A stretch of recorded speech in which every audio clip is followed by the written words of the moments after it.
C'est Rien le visage de la mort, Les mystères, de Zoé Prime, tome 1, écrit par Blake Pierce, lu par Caroline. Prologue. Linda se carra dans son siège, essayant de trouver une position confortable sur les vieux coussins usés. Le siège, qui avait supporté le poids d'innombrables employés de station-service au cours des 15 ou 20 dernières années, était en aussi bon état que le reste de l'endroit. Elle avait un siège au moins, et la télévision, même si elle était minuscule et si vieille qu'elle parvenait à peine à discerner les visages au milieu des interférences sur l'écran. Linda soupira et tapota plusieurs fois le côté de la télévision afin d'essayer de rendre l'image plus nette. Elle attendait que sa série favorite commence, et elle voulait au moins pouvoir distinguer quel personnage était lequel. Au moins, il était peu probable qu'elle soit dérangée. Cette partie de l'ouest du Missouri n'était pas vraiment très fréquentée, et elle restait parfois des heures sans voir le moindre client. Il n'y avait aucun résident à plusieurs kilomètres à la ronde, et la route avait été supplantée par une nouvelle autoroute qui permettait aux gens d'atteindre leur destination sans avoir à faire trop de détours. Ce n'était probablement plus qu'une question de temps avant que la station ne ferme, alors Linda profitait de sa tranquillité tant qu'elle le pouvait encore.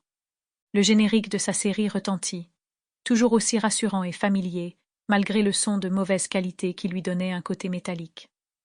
Linda se tortilla de nouveau contre le dossier, essayant de se mettre le plus à l'aise possible, et prit un paquet de chips du présentoir derrière elle.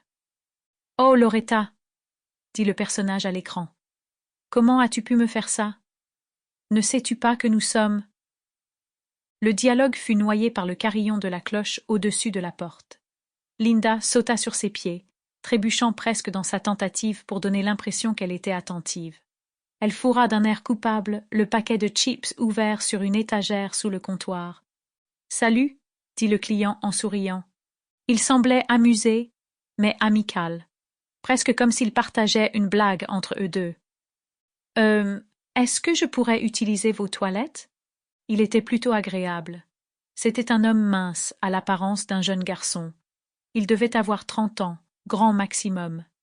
Linda l'apprécia immédiatement. Elle avait une espèce de sixième sens en ce qui concernait les clients. Elle savait toujours au premier coup d'œil s'ils allaient lui causer des ennuis ou non.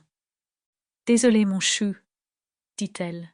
« Les toilettes sont réservées aux clients. »« Oh !» dit-il. Il fouilla la pièce du regard. Il y avait un présentoir de bonbons bon marché près du comptoir. Sample complete. Ready to continue?